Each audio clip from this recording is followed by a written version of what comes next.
अस्सलाम वालेकुम नाज़रीन, न्यूज़ टुनाइट में खुश आमदेद। मैं हूँ शकील कार और आज निमरा अब्बासी की गैर मौजूदगी में प्रोग्राम की मेज़बानी मैं करूँगा।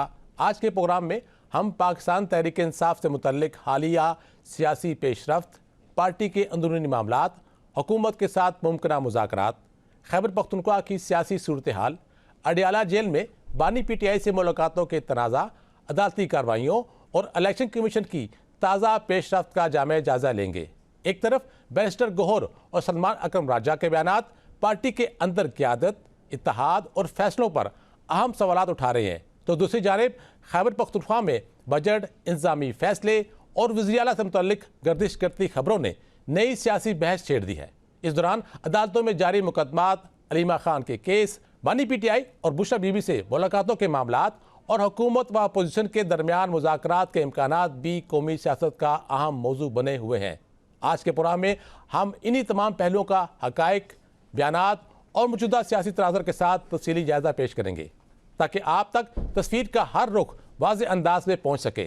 इन तमाम अहम मामलात का तफसीली जायज़ा लेने के लिए, हक़ाइक़ और पस मंज़र को समझने के लिए आप हमारे साथ मौजूद हैं। उसमें इमरान असगर और शबीर डार शामिल हैं जो हमें ज्वाइन किया है। उनसे हम पूछेंगे कि वो इस हालात में क्या देख रहे हैं कि आगे क्या होने वाला है। जी शबीर डार साहब, बानी PTI से रब्ता न होने की वजह से PTI की क़यादत जो है वो शदीद दबाव का शिकार है और जो इस वक्त क़यादत है वो मान भी रही है कि जो पार्टी की क़यादत बाहर मौजूद है वो भी सूरत हाल से काफ़ी परेशान है। आप क्या समझते हैं कि इसका ज़िम्मेदार कौन है?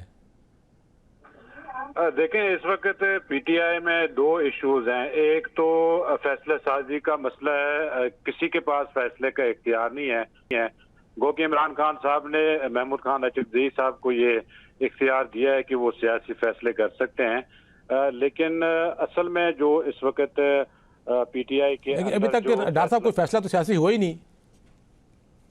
फैसला वही मैं बात करने लगा हूँ। महमूद खान अचकज़ई के पास ये फैसला तो, ये इख्तियार तो दिया गया है, लेकिन वो फैसला करने की पोजीशन में नहीं है। और PTI के अंदर बेशतर जो लीडरशिप से हमारी बात होती है तो वो कहते हैं कि जो भी फैसला किया जाता है या किया जाना होता है तो उसकी कंसल्टेशन अलीमा खान से जरूरी होती है, उनके बगैर जो है कोई फैसला हो नहीं सकता है। दूसरा जो आपने मुलाकातों का बताया, जाहिर है 8 माह से मुलाकातें नहीं हो रही हैं, जिसकी वजह से PTI के कारकुन भी गुस्से में है, PTI की लीडरशिप भी दबाव में है और फैमिली की जानिब से मुसलसल ये बात की जा रही है कि PTI की जो लीडरशिप है उसको चार्जशीट किया जा रहा है। लिहाजा इस वक्त PTI में मजमूई तौर पर एक फ्रस्ट्रेशन है, एक तजब्जुब है, परेशानी है और गुस्सा भी बढ़ रहा है कारकुनान का।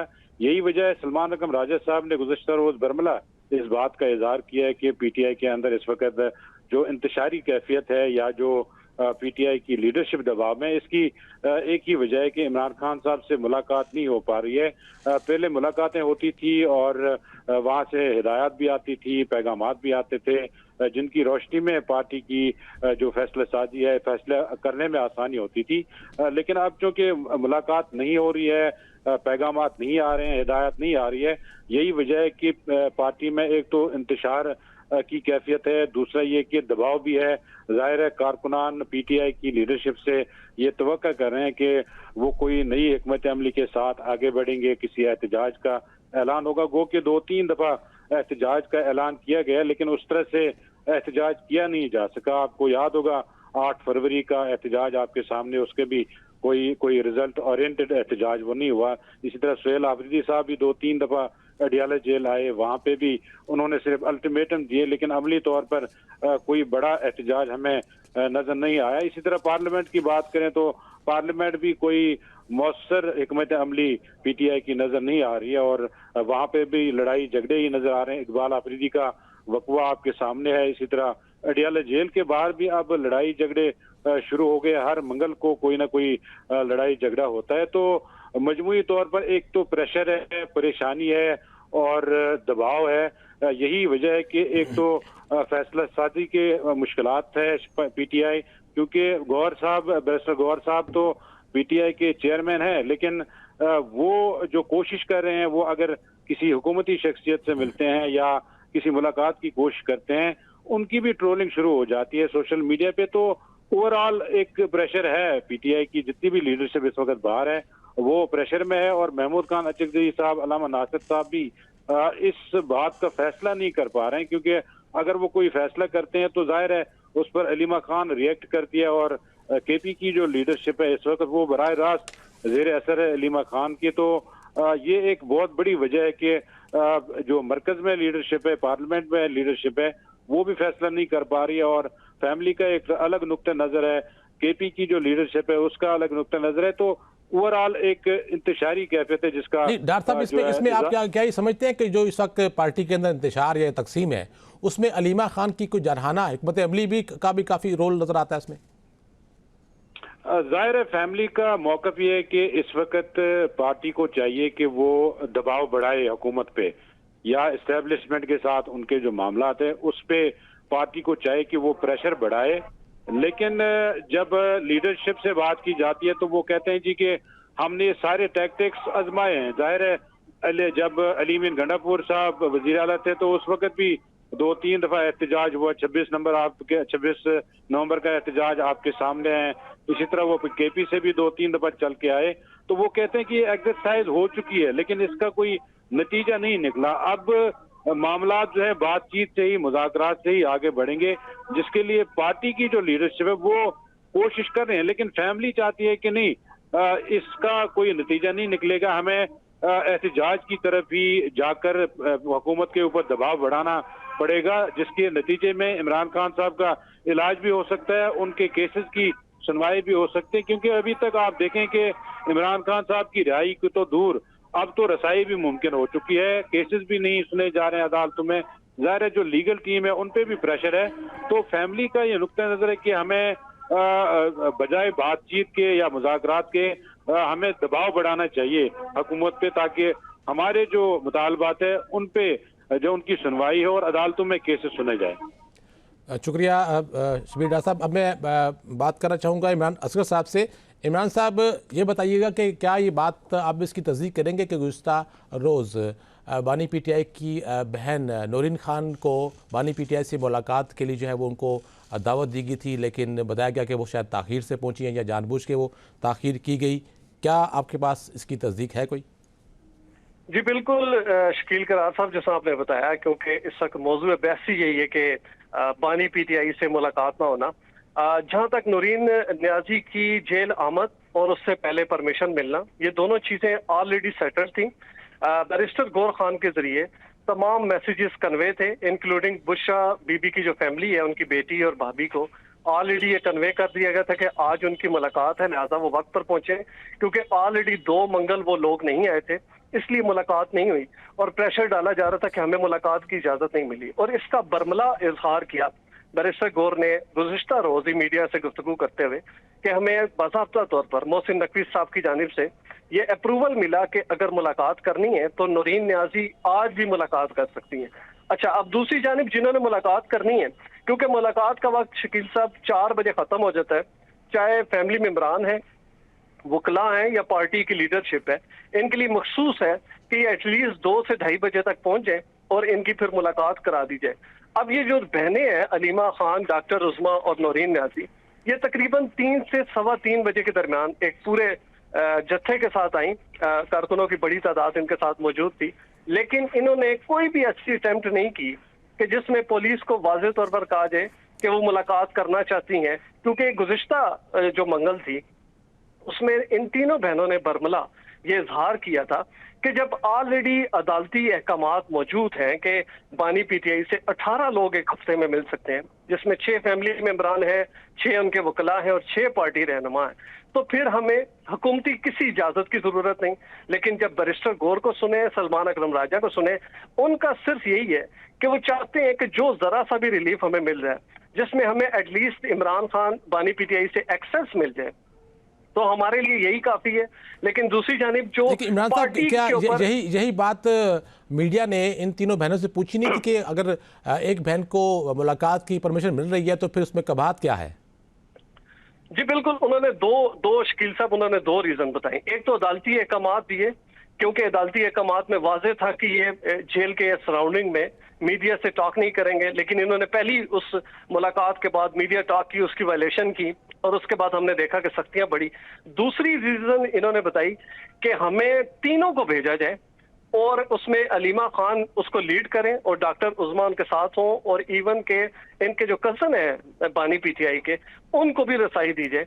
जबकि पार्टी रजामंदी ये दे चुकी है, जो मेन जो देखें जो डेजिग्नेटेड लोग हैं जिसमें चेयरमैन है सलमान अकरम राजा है, इन्होंने जब हुकूमत को कमिटमेंट दे दी कि आप हमें एक्सेस दें, उसके ऊपर हुकूमत ने एग्री कर लिया कि हम आपको मुलाकात की इजाजत देते हैं। लेकिन हुकूमत की जानिब से जो सर्टन कंडीशन रखी गई वो नूरीन न्याजी की रखी गई।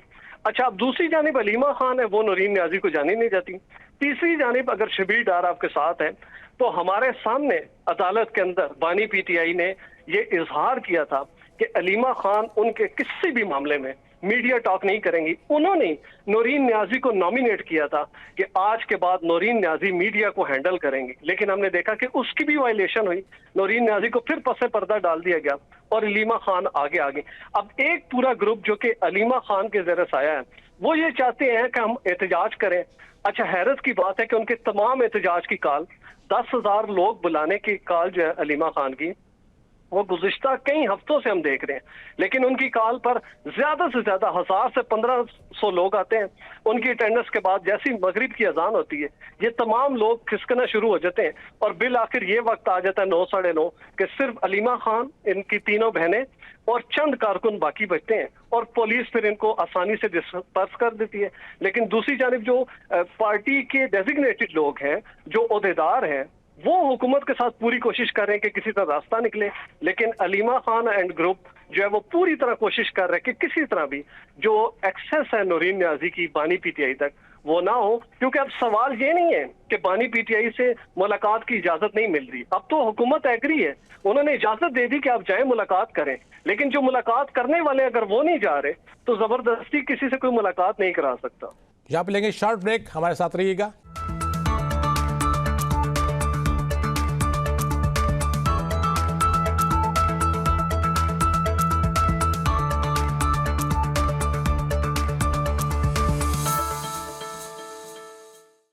वेलकम बैक नाजरीन। शबीर डार साहब, आपसे मैं पूछना चाहूँगा कि आप क्या समझते हैं कि आखिर ये अलीमा खान क्या चाह रही हैं पार्टी से या पार्टी की क़यादत से? देखें, इस वक्त पीटीआई जो है उसमें एक्चुअली जो फैसला साजी का इख्तियार है वो अलीमा खान के पास ही है और पार्टी को लीड ही अलीमा खान कर रही है। आपको याद होगा अलीमा खान ने 1 माह कबल इस्लामाबाद में एक प्रेस कॉन्फ्रेंस की थी जिसमें उन्होंने पूरी लीडरशिप को चार्जशीट किया था। उसके बाद जो मुलाकात के लिए कोशिश की गई थी, सुहेल हाफिजी साहब की, बैरिस्टर गौहर साहब की मुलाकात हुई थी मोहसिन नकवी से। बैरिस्टर गौहर खान साहब ने हमें बताया कि एक बहन की मुलाकात पे इत्तेफाक हुआ था और उसका तरीकाकार भी बताया गया था और ये कन्वे भी किया गया था अलीमा खान को भी और उनकी बहनों को भी, और बुशरा बीबी की फैमिली की भी मुलाकात का वहाँ पे डिसाइड हो गया था। लेकिन बुशरा बीबी की फैमिली 2 हफ्ते मुसलसल नहीं आई। इसकी वजह ये थी कि जो पैगाम भेजा गया था वो बुशरा बीबी की बहन मरियम वट्टू के थ्रू भेजा गया था, लेकिन वो प्रॉपरली टाइम पे उनको वो पैगाम नहीं पहुंचा, जिसकी वजह से वो 2 हफ्ते लेट हो गई। लेकिन इस हफ्ते वो आई हैं तो उनकी मुलाकात हो गई। इसी तरह इमरान खान साहब की एक बहन की मुलाकात का भी डिसाइड हो चुका था, इस पे इत्तेफाक हो चुका था, लेकिन उसमें रखना जो है वो अलीमा खान ने ही डाला है। वो उन्होंने कहा कि अगर मुलाकात हमें दी जानी है तो वो तीनों बहनों को मुलाकात दी जाए, एक बहन हमारी मुलाकात के लिए नहीं जाएगी। उसकी रीजन वो ये बता रही है कि एक बहन की मुलाकात ये करा के हमें फिर 5-6 माह शायद मुलाकात ना दें, तो हम इस मुलाकात पे हम इसलिए एग्री नहीं है। ये तो क्या आप समझते हैं कि ये मंतक जो है वो तस्लीम होने वाली है कि भाई आपके तो पिछले चंद माह से ये बार बार आप लोग मुतालबा करते आ रहे हैं कि किसी एक की मुलाकात बानी पीटीआई से करा दी जाए ताकि उनकी खैरियत मालूम हो सके, कुछ वो सियासी एजेंडा दे दे, तो फिर ये ऐसे सवालात उठाए जा रहे हैं, तो इससे क्या नज़र आता है कि पार्टी में वो इंतशार फैला रही हैं?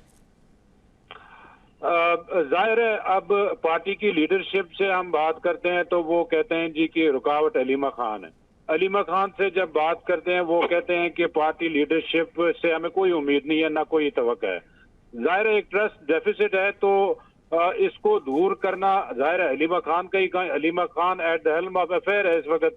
सुहेल आफरीदी साहब उनके जेर असर हैं, केपी की सारी लीडरशिप उनको ओन करती है, लेकिन जो मरकज में पार्लियामेंट में लीडरशिप है, चकजई साहब है, अलामा नासिर साहब है, बैरिस्टर गौहर साहब है, उनका अलग एक नुक्ते नजर है। वो अलग से लेकर अपनी हिकमत अमली के तहत चीजों को लेकर चलना चाहते हैं। जाहिर है वो सीनियर सियासतदान है। इमरान असगर साहब, कल भी मुलाकात का दिन है और पार्टी के 6 रुफका के नाम अडियाला जे हुकाम को पहुंच चुके हैं। क्या देख रहे हैं आप, नजर आ रहा है कुछ कल मुलाकात किसी की हो पाएगी बानी पीटीआई से? जी बिल्कुल, देखें जो रुफका के नामों की फहरिस्त जो है वो सामने भी आ चुकी है। इसमें एक तो ये कि कोई मरकजी लीडरशिप मौजूद नहीं है, और अगर आप हस्ब मामूल देखें तो हमें ये मालूम होता है कि रुफका की मुलाकात नहीं कराई जाती। लेकिन दूसरी जानिब अगर आप ये देखें कि अब हुकूमत की जानिब से जो अग्रीमेंट नजर आया हमें कि एटलीस्ट इतने लंबे अरसे के बाद हुकूमत इस चीज पर एग्री हुई कि हमें इमरान खान बानी पीटीआई से मुलाकात करा देनी चाहिए, उसके ऊपर उनकी फैमिली को ऑन बोर्ड लिया गया और नौरीन न्याजी का नाम दिया गया। लेकिन जो खानदान है, जो फैमिली है, वो अलीमा खान ये चाहती हैं कि तीनों बहनें मिलें, सिर्फ नौरीन न्याजी की मुलाकात काफी नहीं है। तो इस तनाजर में वाज़ेह तौर पर देखा जा सकता है कि कल होने वाली मुलाकात में कोई ऐसा शख्स शामिल नहीं है कि जिनको अप्रूवल मिला हो हुकूमत की जानिब से कि वो मुलाकात कर सकते हैं। ये तमाम वो लोग हैं जो कि नॉर्मली हमें नजर आते हैं और इनके नाम डालकर रुफका के तौर पर भेजा गया, लेकिन इसमें कोई ऐसा सरकर्दा रहनुमा या ऐसी कोई शख्सियत नहीं है जिनका अप्रूवल बाज़ाब्ता तौर पर मिला हो और कहा जाए कि उनकी मुलाकात हो सकती है। यकीनी तौर पर कहा जा सकता है कि कल ये मुलाकात नहीं होगी, लेकिन पाकिस्तान तहरीक इंसाफ अपना रिकॉर्ड बनाने के लिए लोगों को वहां पर भेजते हैं और वो 4 बजे के बाद जब मुलाकात का वक्त खत्म होता है तो ये वापस चले जाते हैं। अच्छा, ये आप जैसे खुद भी आप कह रहे हैं और इस पर चहमगोइयाँ चल रही हैं कि नौरीन खान की बानी पीटीआई से मुलाकात पर हुकूमती रजामंदी से, क्या आप समझते हैं कि कोई मुलाकात तो राब्ते और कुर्बत बढ़ रही है हुकूमत और पीटीआई के दरमियान में? देखिए शकील साहब, बड़ा वाज़ेह है इस वक्त जो क्लैश की सूरत हाल थी वो at least barrister Gaur and company, मैंने एंड कंपनी इसलिए कह रहा हूँ कि सिर्फ बैरिस्टर गौर नहीं बल्कि बहुत से उनके साथ लोग शामिल हैं जो कि उस सॉफ्ट कॉर्नर की जानिब बढ़ रहे हैं जहां पर एटलीस्ट कोई ना कोई रजामंदी दोनों जानिब से हो, और उसमें जो भी छोटा मोटा उनको रिलीफ मिलता है उसको वो बड़ा अहम समझते हैं। इससे कबल भी हमने देखा कि बानी पीटीआई को मुख्तलिफ किस्म के रिलीफ मिल रहे थे, जिसमें खास तौर पर अली अमीन गंडापुर बहुत ज्यादा अहम किरदार अदा करते थे, उनको साइड लाइन कर दिया गया। बैरिस्टर सैफ ने बहुत अहम रास्ता निकाल लिया, इवन के कुछ लोगों को यहाँ तक आ चुका था कि बानी पीटीआई को जल्द रिहाई मिलने के इम्कानात इनको नजर आने शुरू हो गए। इसी तरह दीगर ऐसे तमाम अफराद जिन्होंने एटलीस्ट कोई ना कोई रिलीफ हासिल करने की कोशिश की, हमने देखा कि उनको बड़ा बेदर्दी के साथ साइड लाइन कर दिया गया। अब बैरिस्टर गौर वाहिद वो शख्सियत बचते हैं कि जो मजबूरी है इस पार्टी के ढांचे के लिए कि वो चेयरमैन रहे, क्योंकि पार्टी सारी इनके नाम के ऊपर स्टैंड करती है। इलेक्शन कमीशन में जो भी हुकूमती रिकॉर्ड मौजूद है, इसलिए इनको हटा नहीं सकते। तो आपके ख्याल में जो सीएम है केपी के सुहेल आफरीदी, उन्होंने भी जब अपना इक़्तिदार संभाला था तो उसके बाद बड़े गर्मजोशी से वो ऐलान करते रहे हैं कि वो अपने लीडर से मुलाकात करेंगे, उसके लिए चाहे उन्हें कुछ भी करना पड़े। वक्त गुजरने के साथ साथ तो उनमें, उनके बयानात में वो गर्मजोशी नज़र नहीं आती। ये क्या वजह आपके ख्याल में? बिल्कुल ये वही लाइन है जो कि अलीमा खान की जानिब से दी जाती है, क्योंकि इस वक्त सुहेल आफरीदी पूरी तरह अलीमा खान की लाइन को टो करते हैं और कोशिश ये करते हैं कि सिर्फ वो बयानिया रखा जाए जिसको सोशल मीडिया पर हाइप मिले। यूके में और अमेरिका में बैठे हुए वो तमाम यूट्यूबर जो कि पीटीआई का बयानिया लेकर चलते हैं, उनकी शह सुर्खी बने। उसके अलावा इनका कोई ऐसा नहीं, क्योंकि इनके जितने बयानात हमें नजर आए उसमें क्लैशेस नजर आए। इन्होंने यहां तक बयान दिया कि मैं जब अगली मंगल आऊंगा तो बहुत सख्ती के साथ आऊंगा। उस वक्त भी हमने देखा कि वो चंद लोगों को लेकर आए। यही वजह है कि जब वो आने का ऐलान करते हैं तो 24 नंबर चौकी बंद हो जाती है और पिंडी इस्लामाबाद में जो ट्रैफिक है, आवाम है, वो रुल जाती है। जी बिल्कुल, आप ठीक कह रहे हैं। वजीर आला हैं जो लास्ट टाइम भी हमने देखा कि 26 नंबर चुंगी पे जो एहतजाज हुआ था, और बजट वाले दिन भी हमने देखा कि सीएम केपी को रोका गया। तो बुनियादी तौर पर जब सीएम रावलपिंडी या इस्लामाबाद में दाखिल होते हैं तो इनका सिक्योरिटी प्रोटोकॉल है, जिसमें सीएम की जो सिक्योरिटी है उन्होंने रजामंदी दी रावलपिंडी और इस्लामाबाद पुलिस को कि रास्ता मोटरवे चक्री से होते हुए अडयाला पहुंचेंगे। तो जब एक सीएम जो है वो अपना रूट तब्दील कर ले तो पुलिस का ये कहना है कि अल्टीमेटली हमने उनको रोकना था क्योंकि सिक्योरिटी रिस्क है, वो अपना पूरा जो सिक्योरिटी प्रोटोकॉल है उसको तब्दील कर रहे हैं। और बड़ी तादाद में इत्तलात थी कि गालबन लोगों का एक बड़ा जत्था जो है वो कैंट के मखसूस इलाकों में दाखिल होकर धरना दे देगा, जिसको काउंटर करने के लिए रावलपिंडी और इस्लामाबाद पुलिस ने एक बड़ा सिक्योरिटी कार्डन जो है वो रखा और इसके बाद इन लोगों को सिर्फ 26 नंबर चौकी तक महदूद रखा। और उसके बाद काफी देर तक एहतजाज करने के बाद जब बैरिस्टर गौर बीच में आए और फिर से उन्होंने यकीन दिलाया कि हमारी गुफ्तगू चल रही है, आप हौसला रखें, उसके बाद सीएम को दोबारा जो है वो केपी हाउस जाना पड़ा और रास्ते खोलने पड़े। बहुत शुक्रिया इमरान असगर और शबीर डार हमसे गुफ्तगू करने का। नाज़रीन, यहाँ शॉर्ट ब्रेक, हमारे साथ रहिएगा।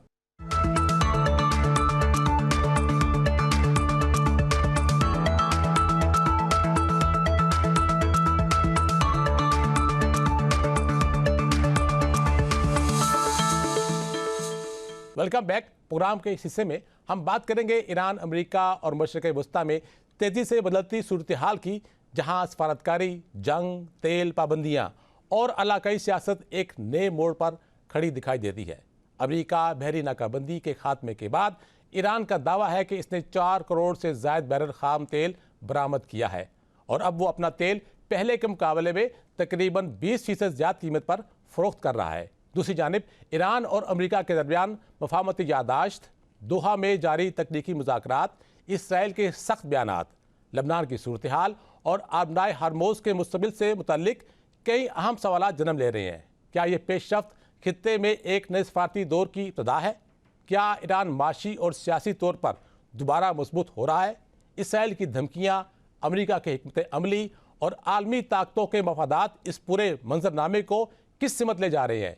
इन्हीं तमाम निकात का तफसीली जायजा लेंगे। इस सूरत पर बात करने के लिए आज हमारे साथ मौजूद है vice admiral retired Saeed Ahmed और जनरल रिटायर्ड समरियत सालिक, जो दफाई तजिया निगार हैं।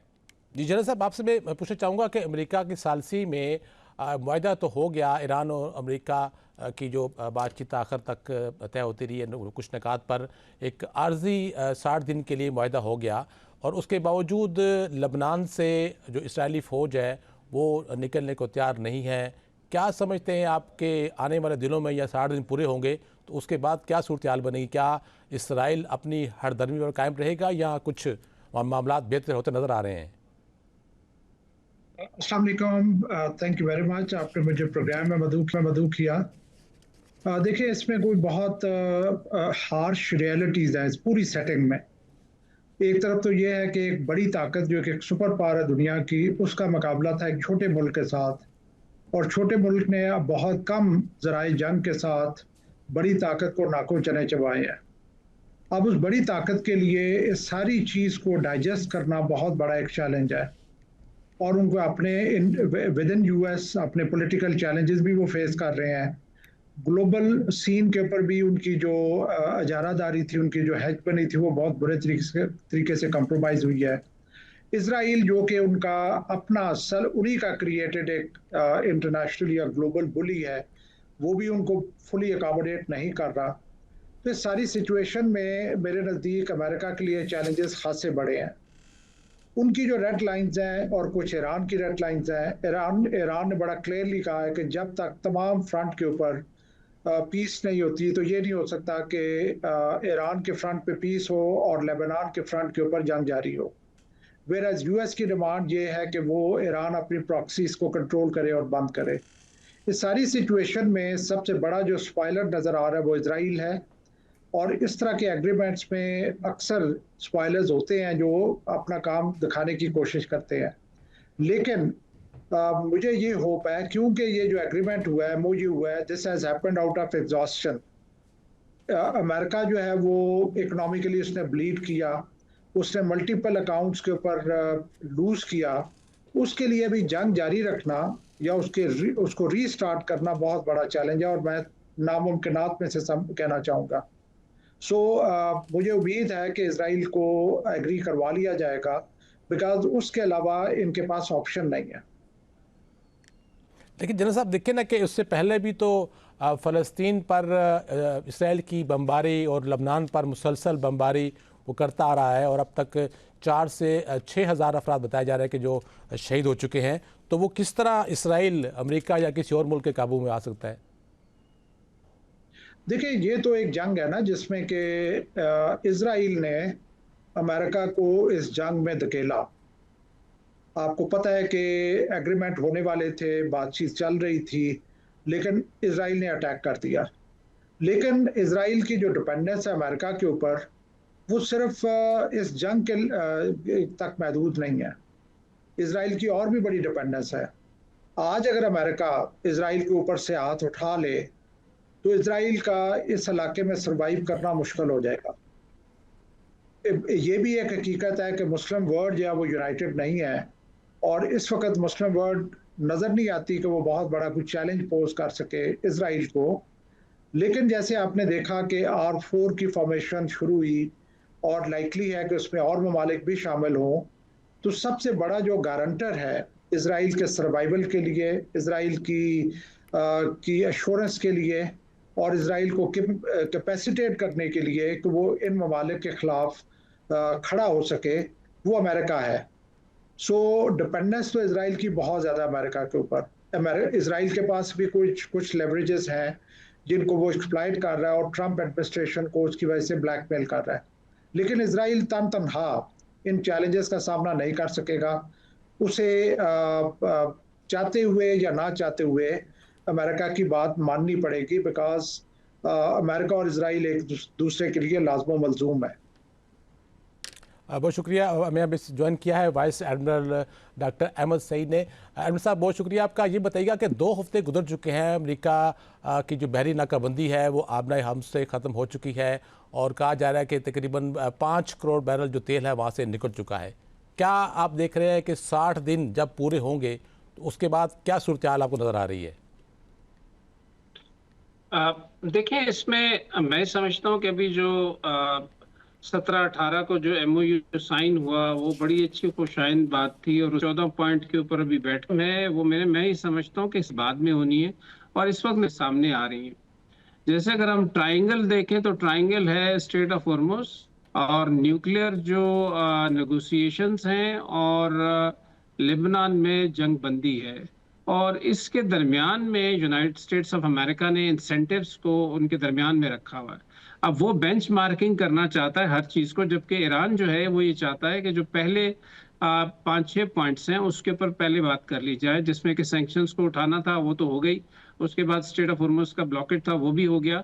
अब उसके बाद जो इनके एसेट्स हैं तकरीबन 12 बिलियन के कतर के पास, उसकी रिलीज के ऊपर काफ़ी इस वक्त जो आप जो टीम्स दोनों गई हुई हैं दोहा कतर में, अगरचे वो डायरेक्टली बातचीत नहीं कर रहे, यूएस की तरफ से तो बहुत हाई लेवल की टीम गई है जिसमें JD वैंस साहब हैं, जेरेड कुशनर हैं और स्टीव विटकॉफ हैं, जबकि ईरान ने वहां पे अपनी एक टेक्निकल टीम भेजी है और वो इनडायरेक्ट टॉक्स कर रही हैं। उसके अंदर थोड़ा सा मैं ये समझता हूँ जैसे फॉग ऑफ वॉर होता है तो इस वक्त फॉग ऑफ नेगोशिएशन चल रहा है। दोनों तरफ से जो बयानात आते हैं वो एक दूसरे को कंट्रास्ट करते हैं। जैसे कि न्यूक्लियर के ऊपर अगर आप देखें तो IAEA के जो डायरेक्टर जनरल हैं राफेल ग्रोसी, उन्होंने कहा कि हमें ईरान में एक्सेस मिल गई है और हमारी टीम्स वहां पहुंच गई हैं और वो इसके ऊपर बातचीत कर रही हैं, जबकि ईरान ने इसको डिनाई किया। उन्होंने कहा कोई ऐसी बात नहीं हुई, ना ही हमने उनको एक्सेस दी है। तो इसी तरीके से मेरे ख्याल में ये चीज़ें अभी ऐसे ही चलेंगी। बिहाइंड द सीन कुछ और बातें हैं और जो टेक्निकल टीम्स हैं वो अपनी जगह काम कर रही हैं, लेकिन उसका जो एक पॉलिटिकल फसाड है, आप ये कह लें कि वो एक डिफरेंट है। ईरान अपने तौर पे उसको डिफरेंट तरीके से देख रहा है और जो यूनाइटेड स्टेट्स ऑफ अमेरिका है वो चूंकि एक बहुत बड़ी पावर है तो वो अपना एक अपर हैंड रखना चाहता है। और जो साउथ ऑफ लेबनान के अंदर इसराइल की इन्वॉल्वमेंट है वो मैं समझता हूँ कि एक कैलिब्रेटिंग, आप ये समझ लें कि एक ट्यूनिंग टूल के तौर पे वो इस्तेमाल कर रहे हैं, जैसे ईरान स्ट्रेट ऑफ हॉर्मुज़ में अपने आप को इस्तेमाल कर रहा है इस चीज़ को लिवरेज करने के लिए। लेकिन एडमिरल साहब, अगर 60 दिन पूरे होने के बाद अगर मज़ीद मुज़ाकरात या कोई मुआहिदा हतमी नहीं होता है तो फिर आप कैसे क्या देखते हैं इस खिते में सूरत हाल? और खुसूसन पे आप ये देखें कि वज़ीर दाखिला मोहसिन नकवी भी सऊदी अरब पहुँचे हैं और शायद वो इसी वाले से कोई बातचीत करने गए हैं। इन सब के ऊपर अगर बातचीत ना भी हो सके, कंप्लीट ना भी हो सकी, तो बहुत सारे पॉइंट हैं जो मैं समझता हूं कि वो सॉल्व हो जाएंगे। और लेकिन जो 2-3 चीजें हैं मैं समझता हूं उनको देखने की जरूरत है। एक ये है कि जो यूनाइटेड स्टेट्स ऑफ अमेरिका की रिक्वायरमेंट है कि वो यहाँ से जल्द अज जल्द निकल जाए, ये उसकी एक पॉलिटिकल भी रिक्वायरमेंट है और अदरवाइज भी, और वो जल्दी में यहाँ से निकलना चाहता है। जबकि दूसरी तरफ अगर हम देखते हैं तो जो इजराइल का है सिलसिला, वो वहां से निकलना नहीं चाह रहे, स्पेशली साउथ ऑफ ईरान से, क्योंकि अगर पूरी जंग में अगर आप देखें तो इजराइल का सिर्फ एक यही गेन था, और इसमें से अगर इजराइल निकलता है तो मेरे ख्याल में पॉलिटिकली जो प्राइम मिनिस्टर नेतन्याहू है उनके मेरे ख्याल में तो डेथ हो जाएगी, he is not going to come back. ताकि ये इलेक्शंस का जो इनका सिलसिला है ये भी इसके साथ साथ, तो देयर इज अ पॉसिबिलिटी। अच्छा एडमिरल साहब, ये बताइएगा कि जड़ पे तो देखें ये भी ख्याल किया जा रहा है कि ये 60 दिन पूरे होने के बाद और इस दौरान में भी जो झड़पें हैं वो रहेंगी। इसराइल कर सकता है मस्ती, या ईरान की तरफ से कोई कार्रवाई हो सकती है, या कोई तीसरा फरीक भी इस सूरत हाल का कोई फ़ायदा उठा सकता है। क्या आप समझते हैं कि ऐसी सूरत हाल बन सकती है? देखें, अभी जिस तरह हॉट एंड कोल्ड ये चीज़ें चलती रहेंगी, बेसिकली तो ये है कि ये चूंकि नेगोशिएशंस चलनी है और नेगोशिएशंस के अंदर प्रेशर टैक्टिक्स यूज़ होंगे। जैसे अभी आपने रिसेंटली आईआरजीसी का बयान पढ़ा होगा, जिसमें आईआरजीसी ने कहा है कि हमारे लिए 6 बिलियन लेना ज़्यादा अहमियत नहीं रखता, हमारे लिए स्ट्रेट ऑफ हॉर्मुज़ का जो सॉवरेनिटी कंट्रोल है वो हमारे लिए ज़्यादा इंपॉर्टेंट है। इसलिए कि अगर हम इसके ऊपर अपना कंट्रोल रखते हैं तो हमारी सॉवरेनिटी जो है वो कंप्रोमाइज़ नहीं होगी, और उसके अलावा ये है कि एक साल में हम इससे तकरीबन 40 बिलियन कमा सकते हैं। तो ये इस तरह की स्टेटमेंट और इस तरह की चीज़ें दोनों तरफ से चलेंगी, और मेरे ख्याल में लेकिन ये है कि ज़रूरी होगा, क्योंकि पूरी दुनिया ये समझती है कि ये जो मुआहदा है ये होना बहुत ज़रूरी है पूरी दुनिया के लिए, उसके जो असरात हैं बड़े नेगेटिव होंगे अदरवाइज। अच्छा, इस सूरत हाल में देखिए, इसराइल के साबिक army chief Gardi eigen court ने भी एक बयान दिया है कि वो नेतन्याहू पर कड़ी तनकीद की। उन्होंने कहा कि ईरान के पास कोई न्यूक्लियर बम नहीं है और सिर्फ नेतन्याहू अपनी सियासी बका और के लिए झूठ और खौफ फैला रहा है। ऐसी सूरत हाल में साबिक आर्मी चीफ इसराइल की बयान को आप किस नज़र से देखते हैं?